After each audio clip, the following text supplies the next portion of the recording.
2026 metai gegužės 8 diena. JAV karo departamentas pristatė viešą portalą Pursue, prezidentinę UAP incidentų atskleidimo ir pranešimų sistemą. Per kelias dienas milijonai žmonių pirmą kartą naršė deklasifikuotus dokumentus ir klausė savęs: ar vyriausybė tikrai slėpė ateivius? Mes pasigilinome ne į pačius stebėjimus, o į po jais slypinčią geografiją.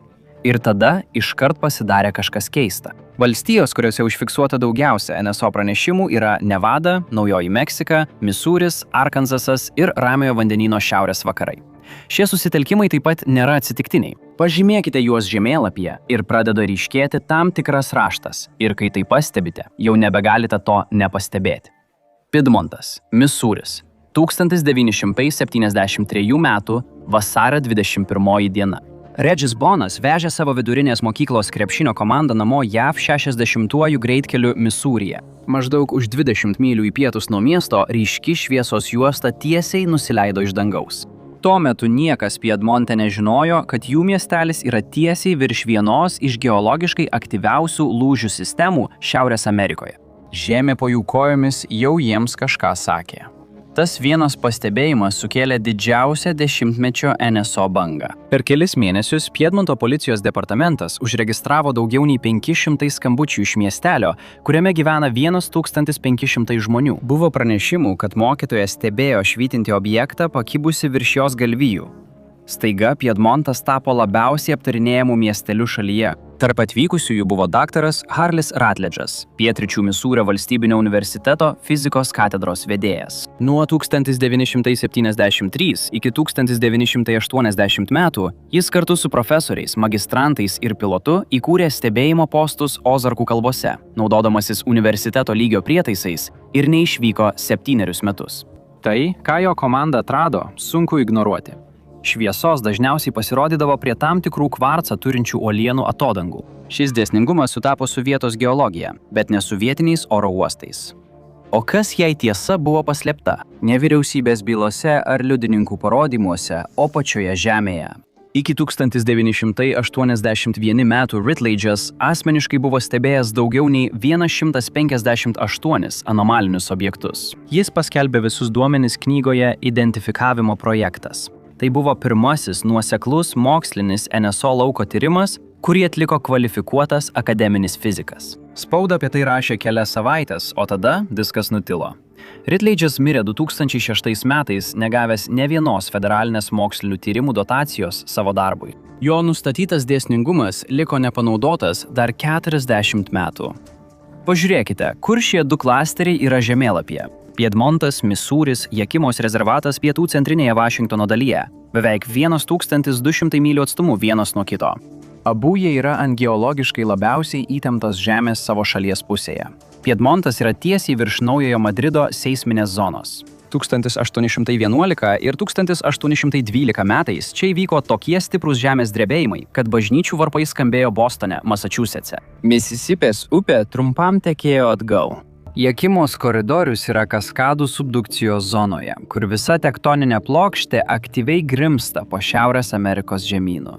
Tai yra variklis, slypintis už kiekvieno ugnikalnio Ramiojo vandenyno šiaurės vakaruose. Šveto Elenos kalnas, Rangero kalnas, Topenišo kalnagūbris, kur priešgaisrinės apsaugos pareigūnas Bilas Fogelis pastatė gaisro stebėjimo postus ant tos pačios sistemos atšakos. Jakimos rezervate Fogelio gaisro stebėtojai nuo 1970-ųjų pradžios pranešinėjo apie mirksinčias raudonas šviesas ir šviesos rutulius, skriejančius per apatinę slėnio dalį. Fogelis išsiuntė bylą astronomui, kuris dirbo oro pajėgų projekte Mėlynoji knyga. Ir po išsamaus lauko tyrimo bei tyrinėjimo 1974 ir 1975 metais visa duomenų bazė daugelį metų gulėjo stalčiuje. Tada yra Naujosios Meksikos sankupos, einančios palei Rio Grandės plyšį, besitęsiančios nuo Kolorado iki Meksikos. Remiantis nacionalinio NSO pranešimų centro duomenimis, Lincolno apygardoje Nevadoje yra apie 821 stebėjimą 100 000 gyventojų. Tai didžiausias rodiklis visoje šalyje. Lincolno apygarda yra Baseino ir Kalnagūbrio provincijos pakraštyje. Visa žemės pluta ten yra tempiama ir skilinėjama dėl lūžių. Taip pat yra aktyvumo Arkansase, pietinėje New Madrido sistemos dalyje.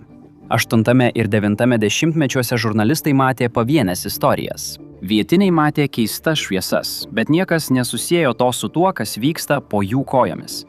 Tačiau tai nereiškia, kad jų poveikis ar pasiekmes buvo mažesnės. 1987 metais ūkininkas netoli Piedmonto pranešė vietiniam laikraščiui apie jo ganykloje kybančias šviesas. Praėjus vos kelioms dienoms prie jo vartų atvyko 2 vyrai, prisistatę federaliniais darbuotojais. Jie paprašė jo viešai neaptarinėti to, ką jis matė. Jie negrasino jam. Jie taip pat neparodė jokių pažymėjimų. Jie tiesiog paprašė ir išėjo. Ūkininkas pakluso. 30 metų jis nekalbėjo nė su vienu žurnalistu, tyrėju ar kaimynu apie tą naktį. Federaliniai darbuotojai nevažiuoja į atokų Misūrio kaimą vien tam, kad nutildytų žmogų, kuris matė geologinį įvykį. Jie ten važiuoja, kai geologinis įvykis žymi kažką įslaptinto. Viešai prieinami dokumentai rodo, kad Vašingtonas tokius žemėlapius sudarinėja dešimtmečius. Tačiau nepaisant metų metus trunkančių paslaptingų stebėjimų, kurie buvo pakankamai rimti, kad pritrauktų vyriausybės dėmesį, šių įvykių visiškai nėra paviešintuose dokumentuose. Tai kelia klausimą, kurį visada nustelbdavo diskusijos apie ateivius. Ne tai, ką žmonės matė, bet kodėl vyriausybei tai buvo taip svarbu, kad ji nusprendė tai žemėlapiuoti, įslaptinti ir tada 50 metų skleisti istoriją apie objektus danguje, o ne apie žemę po jais. Atsakymas slypi po žeme. Ir moksle, kurį Vašingtonas jau buvo išsiaiškinęs iki 1980 metų. Po tomis karštųjų taškų sankaupomis vėl ir vėl pasikartoja 3 skirtingi geologiniai procesai. Ne sąmokslo teorijos, o tikras publikuotas mokslas. Dešimtmečius kitų šalių tyrėjai atvirai tyrinėjo, ar tos sąlygos gali sukelti keistas atmosferos šviesas. Jungtinėse valstijose ši tema beveik nepateko į viešąją erdvę. Svarbiausias elementas gali būti vadinamasis piezoelektrinis išlydis. Tam tikros uolienos, ypač turtingos kvarco, sukuria elektros energiją, kai jie patiria didelį spaudimą. Tas pats efektas naudojamas tokiuose dalykuose kaip žiebtuvėliai ar kvarciniai laikrodžiai. Dabar įsivaizduokite, kad tai vyksta po žeme žemyniniu mastu. Didėja tektoninis spaudimas. Uolienų sluoksniai trinasi vienas į kitą, o elektros krūviai įsikrauna į orą. Staiga žmonės gyvenantis virš tų regionų pradeda pranešinėti apie švytinčius rutulius, tylias šviesas ir objektus kabančius virš laukų bei kalvų keterų. Stipriausi įrodymai apie tai yra iš atokios slėnio Norvegijos centrinėje dalyje vadinamo Hesdal. Ten gyvenantys žmonės apie keistas šviesas pranešinėjo nuo XIX amžiaus. O 9-ojo dešimtmečio pradžioje Hesdal gyventojai šviesas matydavo beveik kiekvieną naktį, kartais net 20 kartų per savaitę. Milžiniški švytintys rutuliai tyliai kabėdavo virš slėnio. Kai kurie jų buvo vos kelių pėdų pločio, kiti buvo apibūdinami kaip automobilio dydžio. Kartais jie lėtai sklęsdavo tarp medžių. Kartais jie neįtikėtinu greičiu skriedavo per kalnagubrius. Liudininkai pasakojo, šviesos išsiskirdavo į mažesnius rutulius, o paskui vėl susiliedavo į vieną. Niekas negalėjo paaiškinti, ką jie matė. Todėl 1984 metais norvegų inžinierius Erlingas Strandas nusprendė šį reiškinį nagrinėti kaip tikrą mokslinę problemą. Jis atsivežė kameras, radarą ir magnetometrus. Paaiškėjo, kad slėnis yra neįprastai turtingas kvarco, vario ir geležies, būtent tų medžiagų, kurių reikia natūraliai elektros sistemai. Prie tyrimo prisijungė italų astrofizikas Massimo Teodorani ir pavertė Hesdalį vienu labiausiai tirtų šviesos reiškinių Žemėje. Tai, ką jis atrado, buvo sunku paneigti. Kai kurie švytintys plazmos tipo rutuliai spinduliavimo galia siekia iki 19 kW, daugiau nei 10 kartų ryškiau nei įprastas sraigtasparnio prožektorius. Tačiau keisčiausias atradimas buvo ne danguje, jis buvo ant Žemės po šviesomis. Teodorani komanda aptiko padidėjusį radioaktyvumą uolienose tiesiai po didžiausiais rutuliais. Pati geologija atrodė pakitusi, todėl tapo sunku ignoruoti piezoelektrinę teoriją.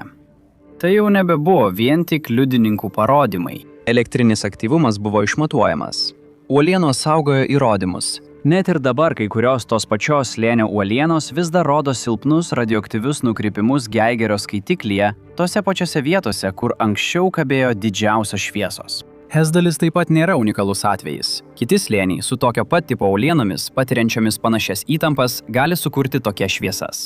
Ozarkai yra viena iš tų vietų, Kaskadiniai kalnai – kita, Baseino ir Keteros regionas – trečia. Po Piemonto esančios pagrindinės uolienos yra vienas seniausių kvarcų Šiaurės Amerikoje. Jos patiria įtampą jau 100 milijonų metų.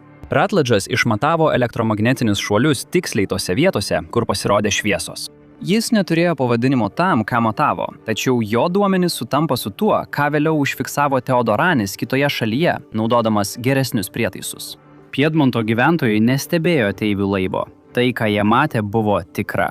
Tačiau pagal daugumą patikimų šaltinių priežastis neturėjo nieko bendro su lankytojais iš kitos planetos. Tai, ką jie matė, atitinka piezoelektrinio išlydžio įvykį virš įtemptos kristalinės uolienos. Tas pats elektros išlydis buvo užfiksuotas per didelius žemės drebėjimus visose žemynuose. Geologijai nesvarbu, kaip tai vadinate. Ozarkai tai sukelia, kaskadai tai sukelia, baseinų ir kalnagūbrių sritis tai sukelia. Žemė generuoja šiuos reiškinius ilgiau nei kas nors stebi dangų. Bet tai kelia dar vieną klausimą. Kodėl tiek daug liudininkų apibūdina šviesas kaip protingas? Tai visiškai įtraukia dar vieną mokslininką į šią paslaptį. Kanados neuromokslininkas Michaelas Persingeris daugiau nei 30 metų tyrė, ar elektromagnetiniai laukai gali pakeisti žmogaus suvokimą taip, kad tai atrodytų visiškai tikra. Jis sukūrė prietaisą, kuris nukreipdavo magnetinius laukus į smilkinę sritį. Dalyviai pranešė matę šviesas arba jautė kažkieno buvimą. Kai kurie iš jų apibūdino objektus judančius danguje.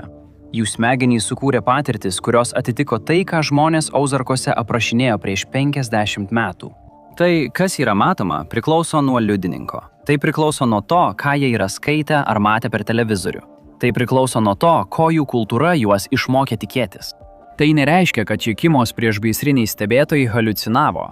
Plazma virš Žemės buvo tikra, o radiacija dirvožemyje buvo tikra. Elektromagnetinis laukas, kuris jonizuoja orą, buvo tikras. Tačiau tas pats elektromagnetinis laukas taip pat pasiekia ir stebėtojo smegenis. Susidūrimas atrodo kaip aparatas, nes tai artimiausias šablonas, kurį smegenys turi. Persingeris mirė 2018 metais. Jo tyrimai liko nepaliesti visų federalinių agentūrų, kurios išleido milijardus tam pačiam klausimui. Tačiau net ir tai visiškai neišsprendžia paslapties, nes pačios stebėjimo vietos nelieka vienoje vietoje. Šie židiniai iš tikrųjų juda. 20-ojo pradžioje magnetinis šiaurės ašigalis kasmet pasislinkdavo maždaug 6 mylias. Iki 2000-ųjų pradžios jis skriejo per Arktį daugiau nei 30 mylių per metus. Britų geologijos tarnyba turėjo išleisti savo 2019 metų modelio atnaujinimą anksčiau nei planuota, nes ašigalis judėjo greičiau nei ankstesnė versija galėjo sekti. Ir kai ašigalis juda, kartu su juo juda ir elektromagnetinės sąlygos, susijusios su tektoniniu įtempimu ir plazmos formavimus. O aiškinant šio dreifo priežastį, istorija ima skambėti beveik nerealiai. Giliai po Žemės pluta, 1000 mylių po paviršiumi, išorinėme branduolyje teka dvi milžiniškos išlydyto geležies upės. Viena po Kanadą, kita po Sibiru. Jos sukūrė konkuruojančias magnetinės jėgas, kurios nuolat traukia vieną kitą, realiu laiku keisdamos planetos magnetinį lauką. Pastaruosius kelis dešimtmečius laimi Sibiro pusė. Štai kodėl magnetinis polius vis greičiau tolsta nuo Kanados Arkties Rusijos link. Ir kai ši pusiausvyra po Žeme keičiasi, virš jos esantis magnetinis laukas taip pat keičiasi. Tačiau tai nevyksta tolygiai. Žemės magnetinis laukas nėra tolygus. Apsauginis apvalkalas apgaubiantis planetą. Jis yra iškraipytas ir pilnas kišenių, kuriuose laukas tampa neįprastai stiprus arba neįprastai silpnas. Tai reiškia, kad su tektoniniu įtempimu, plazmos formavimusi ir galbūt net žmogaus suvokimu susijusios elektromagnetinės sąlygos nėra amžinai pririštos prie vienos vietos. Jos laikui bėgant migruoja Žemės paviršiumi. Šis poslinkis yra pakankamai didelis, kad trukdytų oro linijų navigacijai. Kiekviena didžioji oro linijų bendrovė kas kelerius metus turi atnaujinti savo borto sistemas. Nauja magnetinės šiaurės padėtis turi būti įkelta.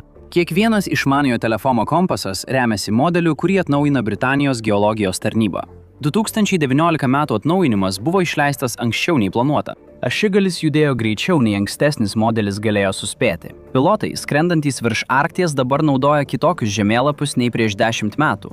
2009 metais netoli Londono esantis Stanstedo oro uostas turėjo fiziškai pernumeruoti savo kilimo ir tūpimo taką iš 2305 į 2204, nes pasikeitė magnetinė kryptis. Tampo tarptautinis oro uostas padarė tą patį 2011 metais. Tas pats pokytis, kuris verčia atnaujinti duomenis, yra tas pats, kuris perkelia UAP koridorius. Grįžkime į Misūrį. Šis klasteris jau 40 metų migruoja į šiaurės rytus. Palei Kaskadų kalnagūbrį Jakimos koridorius taip pat pasislinko. Naujosios Meksikos rifto koridorius išsiplėtė į pietus. Atrodo, kad jie atitinka geomagnetinio lauko pokyčius. Kai polius juda, laukai juda kartu su juo. Ir regionai, kuriuose labiausiai tikėtina neįprasta plazmos veikla, atrodo juda kartu su jais. Viena iš nedaugelio didelio masto vyriausybinių NSO tyrimų, kurie buvo viešai išsamei paskelbti, kilo iš Belgijos. Nuo 1989 metų lapkričio iki 1990 metų balandžio šalis buvo užlieta pranešimų apie tylų trikampį objektą su ryškiamis šviesomis kiekviename kampe. Viskas kulminacija pasiekė 1990 metų kovo 30-osios naktį, kai Belgijos oro pajėgos užfiksavo neatpažintus taikinius radarais iš kelių antžeminių stočių ir pakėlė 2 F-16 naikintuvus perimti objektų. Jų radarai kelis kartus užfiksavo taikinius, tačiau kiekvieną kartą, kai pilotai priartėdavo, kontaktas nutrūkdavo, taip kaip netitinka žinomų orlaivių elgesio. Ta naktis neprasidėjo nuo radarų. Pirmieji pranešimai atėjo iš Ipeno, mažo miestelio netoli Vokietijos sienos. 2 policininkai sustojo kaimo kelyje ir stebėjo, kaip virš jų praskrido didelis tylus aparatas su ryškiomis šviesomis. Jie pranešė apie tai radijo ryšiu ir per kelias minutes prie jų prisijungė kiti policijos pareigūnai. Netrukus žmonės visame regione pradėjo pranešinėti apie panašius pastebėjimus. Per kelias savaitės liudininkų skaičius viršijo 1000, po kelių mėnesių jau 13 000.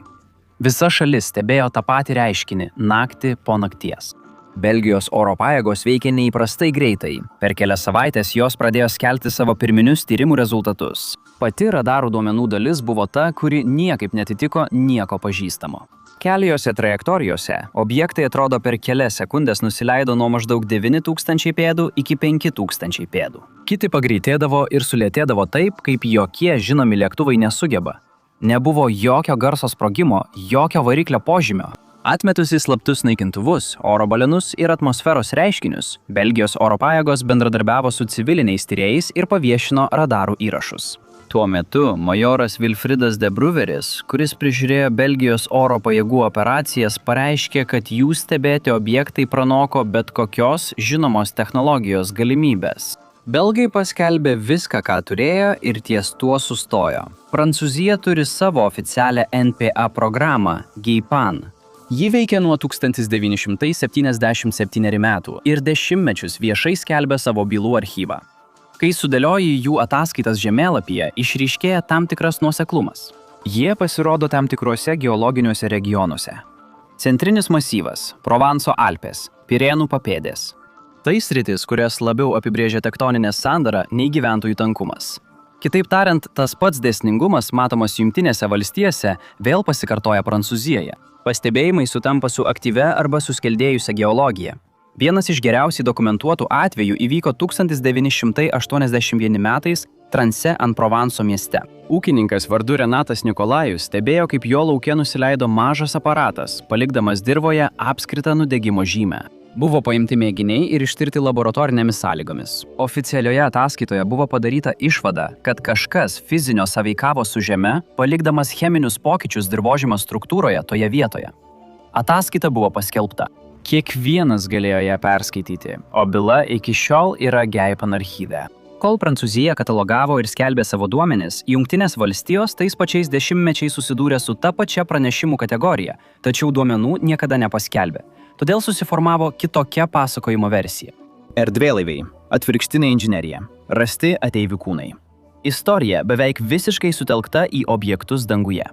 Tačiau ši istorija nuolat kreipia dėmesį į viršų. Nei žemė po pastebėjimais, nei geologinės sistemas, kurios galėtų lemti, kur ir kada jie įvyksta. Ir nei galimybė, kad nežinomas reiškinys judėjo ne per kosmosą, o per sąlygas esančias daug arčiau Žemės. Kas mus sugrąžina prie ūkininko netoli Piedmonto. 2 valdžios vyrai, kurie 1987 metais pasirodė prie jo vartų, tikriausiai nebuvo ten todėl, kad vyriausybė slėptų ateivius. 2026 metų bylų paviešinimo svarba nėra ta, kad jos nurodo vieną paaiškinimą, o ta, kad jos gali parodyti, kokiai informacijai buvo teikiamas prioritetas, o kokiai ne. Dešimtmečius viešos diskusijos buvo susitelkusios į objektų danguje idėją. Buvo lengviau kalbėti apie kosminius laivus, nei nagrinėti geografiją, geologiją ar aplinkos sąlygas.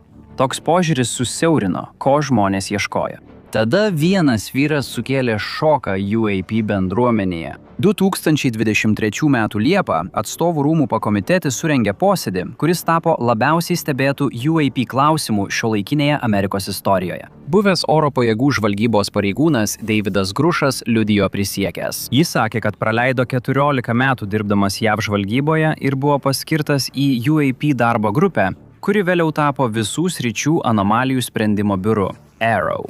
Jis sakė, kad JAV vyriausybė dešimtmečius tyrė ir surinko neatpažintus aparatus per slaptas programas. Jis taip pat paminėjo teiginius apie nežmogiškos kilmės biologinės medžiagas susijusią su surinktomis medžiagomis. Apie tai plačiai pranešė visi pagrindiniai televizijos tinklai. Jo vardas per 48 valandas buvo visur. Kartu su juo liudijo išėjęs į pensiją karinio jūrų laivyno lakūnas Davidas Freivoras. Freivoras buvo FA-18 eskadrilės vadas, kai jo įgula 2004 metais prie Kalifornijos krantų susidūrė su dabar jau garsiuoju Tic-Tac objektu. Kitas liudininkas, Ryanas Gravesas, liudijo, kad jo eskadrilė tarp 2014 ir 2015 metų beveik kasdien sekė neidentifikuotus objektus kontroliuojamoje oro erdvėje prie Virdžinijos krantų. Pentagonas paneigė, kad Grušo programa egzistavo. AARO kitais metais paskelbė ataskaitą. Joje nebuvo rasta jokių įrodymų apie ateivių technologijas. Tarpas tarp Grušo liudijimo ir oficialios informacijos paliko visuomenę įstrigusią viename ginče. Ar vyriausybė slepia ateivius? Visas šis ginčas ignoravo svarbesnį klausimą. Tikrasis spaudimas Vašingtonui kilo iš užsienio. 2024 metais Kinijos mokslininkų tyrimai apie geomagnetinės anomalijas ir įtampas suaktyvintus elektros efektus uolienose pradėjo atvirai pasirodyti recenzuojamuose žurnaluose. Šie darbai buvo siejami su tokiomis institucijomis kaip Kinijos žemės drebėjimo administracija ir pagrindiniai universitetai Pekine bei Šanchajuje. Tyrėjai modeliuodavo, kaip tektoninė įtampa gali sukelti išmatuojamus elektros ir plazmos efektus atmosferoje. Terminologija ir metodai labai priminė tyrimų kryptis, kurios buvo nagrinėtos Jungtinėse valstijose prieš kelis dešimtmečius, tačiau niekada iki galo nebuvo aptartos viešuose moksliniuose kanaluose. Iš Pekino perspektyvos tai visai nebuvo NSO tyrimai. Tai buvo žemės drebėjimų mokslas, tai buvo geologija. Tai iš karto sukėlė strateginę problemą. Kai priešininkas pradeda publikuoti panašius tyrimus atviroje mokslinėje literatūroje, slaptumo sistema nustoja veikti taip, kaip buvo sukurta. Vašingtonas jau nebesaugojo paslapties, jis tiesiog buvo lėtesnis už savo konkurentą, naudodamas informaciją, kurią abi pusės jau turėjo. Tai reiškia, kad reikėjo pokyčių. AARO buvo įkurta 2022 metais ir išplėsta pagal vėlesnius gynybos įstatymus 2024 ir 2026 metais. Viešai jos misija liko nepakitusi – tirti neidentifikuotus anomalinius reiškinius. Viduje akcentas persikėlė į aplinkos ir jutiklių duomenis. Į žemėlapiavo elektromagnetinės sąlygas, atmosferos efektus ir jutiklių anomalijas dideliuose geografiniuose regionuose. Dabartinis direktorius yra fizikas vardu Jonas Koslovskis. Jis liudijo senate, kad biuras nerado jokių labai patikrinamų įrodymų apie nežemišką kilmę nė vienu atveju, kurį jis peržiūrėjo. Tai buvo aiškus viešas neigimas iš agentūros, iš kurios visuomenė tikisi, kad ji medžios ateivius. Beveik ne viena pagrindinė žiniasklaidos priemonė necituoja šios dalies. Tai iš tikrųjų nuobodi citata. Ryškesnė istorija ir toliau užgožia eterį, o tikrasis darbas vyksta užkulisiuose. 2026 m. vasarį prezidento direktyva buvo įsakyta atlikti visų su UAP susijusių įrašų peržiūrą ir paviešinimą. Apimtis buvo plati. Ži apėmė karo departamentą, nacionalinės žvalgybos direktoriaus biurą, NASA, FTB, energetikos departamentą ir AARO. Didelė dalis bylų visai nebuvo apie UAP, jos buvo susijusios su aplinka. Koridorių žemėlapiai, elektromagnetinio fono matavimai ir geomagnetiniai sluoksniai susijęs su jutiklių veikimu ir geografinėmis anomalijomis. Visa tai atsirado kongreso įrašuose, tačiau labai mažai apie tai buvo toliau nagrinėjama viešuose pranešimuose. Tačiau tuo pačiu metu kitur pradėjo vystytis kiti dalykai. Iki 2025 metų Kinijos hipergarsinių ginklų programos pasiekė operacinius slenksčius, o kryptinės energijos sistemos sumažino atotrūkį nuo JAV galimybių. Ir kai šios sistemos tobulėjo, karinis planavimas pradėjo daugiau dėmesio skirti aplinkos sąlygoms, kurios turi įtakos aptikimui ir sekimui. Tai apėmė tuos pačius geomagnetinių anomalijų koridorius, kurie buvo nustatyti ankstesniuose atmosferos ir jutiklių tyrimuose. Rusijos ir Kinijos pratybos vis dažniau sutapo su tomis sritimis. Tai nebuvo būtinai suplanuota, bet todėl, kad tie koridoriai taip pat sutampa su pagrindiniais pasaulinės navigacijos bei valdymo ir kontrolės jautrumais. Vakarinėje JAV dalyje raketų gynybos radarų sistemos pradėjo fiksuoti nepaaiškinamus trikdžius. Civiliai tyrėjai užfiksavo panašius anomalijų atvejus tuo pačiu metu nepriklausomuose duomenų rinkiniuose. Iki 2026 metų pradžios ARO savo aktyvioje bylų sistemoje turėjo daugiau nei 2000 pranešimų. Tuo metu tai jau nebuvo vien tik apie anomalinius rodmenis. Tai buvo apie tai, ar tos pačios aplinkos sąlygos veikiančios jutiklius galėtų tapti ir infrastruktūros rizika.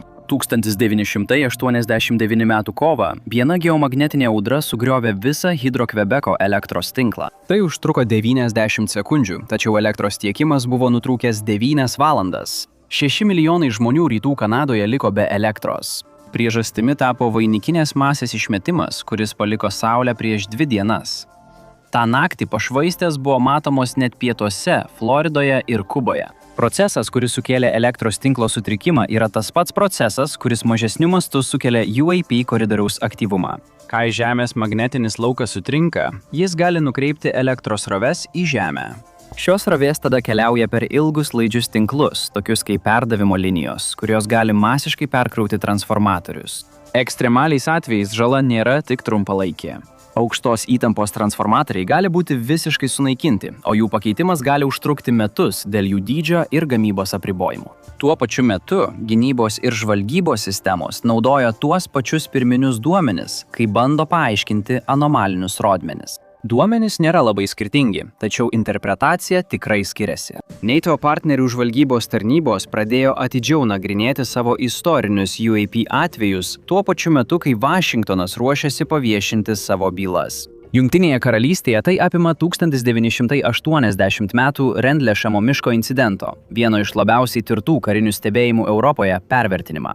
Su juo buvo susiję JAV oro pajėgų kariai, dislokuoti RAF Bentwaters bazėje, kurie kelias naktis iš eilės pranešė apie keistas šviesas, judančias tarp medžių netoli bazės. Bazės vado pavaduotojas Charlesas Holtas įrašė įvykį jam vykstant, aprašydamas švytinčius objektus, judančius miške ir aplink jį, bei keistus prietaisų rodmenis ant žemės. Svarbu ne tik tai, kas buvo pranešta, bet ir tai, kad šios senos bylos po 10-mečių tylos vėl nagrinėjamos oficialiuose kanaluose. Visa tai vyksta koordinuojant su Amerikos kolegomis. Tai rodo sąjungininkų veiksmus, o ne tik vienos šalies sprendimą. Jungtinėse valstijose karo sekretorius Pitas Heksetas viešai pareiškė palaikymą prezidento nurodymui paviešinti su UAP susijusius įrašus. Tuo tarpu Japonija 2026 metais patvirtino, kad turi savo UAP archyvą, įskaitant įrašytą vaizdo medžiagą, ir pradėjo ruoštis ribotam viešam atskleidimui laikantis nacionalinio saugumo apribojimų. Sąjungininkų vyriausybės veikia išvien. Atrodo, kad paviešinimas nėra tik atskiras Amerikos politinis momentas. Tai labiau panašu į sinchronizuotą visos NATO žvalgybos bendruomenės atnaujinimą. Jei pažvelgsite į praneštą veiklą tarp 2024 ir 2026 metų, tam tikri regionai vis pasikartoja. Rytinėje Naujosios Meksikos dalyje šis židinys sudaro laisvą trikampį tarp Roosevelo, Socorro ir Whitesensų raketų poligono. Vienas to trikampio kampas, Socorro, jau yra JAV NSO istorijos dalis. 1964 metais Socorro policijos pareigūnas Lonis Zamora pranešė matęs aparatą sauso upelio vagoje, kai reagavo į jo manimų įprastą iškvietimą. Jis apibūdino mažą, kiaušinio formos objektą, netoliese buvusias 2 figūras baltose kombinezonuose ir greitą vertikalų pakilimą, kai aparatas pakilo nuo žemės. Vėliau šią bylą peržiūrėjo Mėlynosios knygos projektas ir jie išlieka vienu iš dažniausiai cituojamų didelio patikimumo incidentų. Pranešimai iš to paties bendro koridoriaus vis dar pasirodo ir šiandien, dažnai iš panašių dykumos vietovių. Roosevelas yra šiek tiek į šiaurę nuo jo. Dabar miestelis pastatytas aplink šią mitologiją. Tačiau pranešimų regionas yra didesnis nei žmonės mano. Aplinkinis apskritis ir toliau pateikia naujų pastebėjimų, dauguma jų vietos gyventojų nepranešami. Roswellų esanti geologija yra ta pati įtempta kristalinė uoliena, kuri sukūrė Ozarkų aktyvumą. Šviesos pasirodo todėl, kad Žemė jas sukuria. Toliau į vakarus Pugeto įlankos regione aktyvumas padidėjo. 2024 ir 2025 metais sulaukdamas protarpinio regioninės spaudos dėmesio. Pranešimų apie pastebėjimus buvo gauta palei koridorių, einantį šalia vakarinių kaskadinių kalnų papėdžių, besitęsiantį nuo vidaus slėnių link pakrantės. Jis yra lygiagrečiai tai pačiai subdukcijos zonos geologijai, kuri prieš 50 metų sukėlė Topenišo įvykius. Tie patys modeliai buvo pastebėti Šiaurės Arkanzase 2024 ir 2025 metais Ozarkų plynaukštės koridoriuje. Tai regionas apibrėžtas suspaustais nuosėdiniais sluoksniais ir senesnėmis magminėmis uoliemomis, esančiamis po ilgalaikio tektoninio streso. Pranešimai dažniausiai gaunami iš galvijų augintojų, medžiotojų ir upės gidų prie Buffalo upės.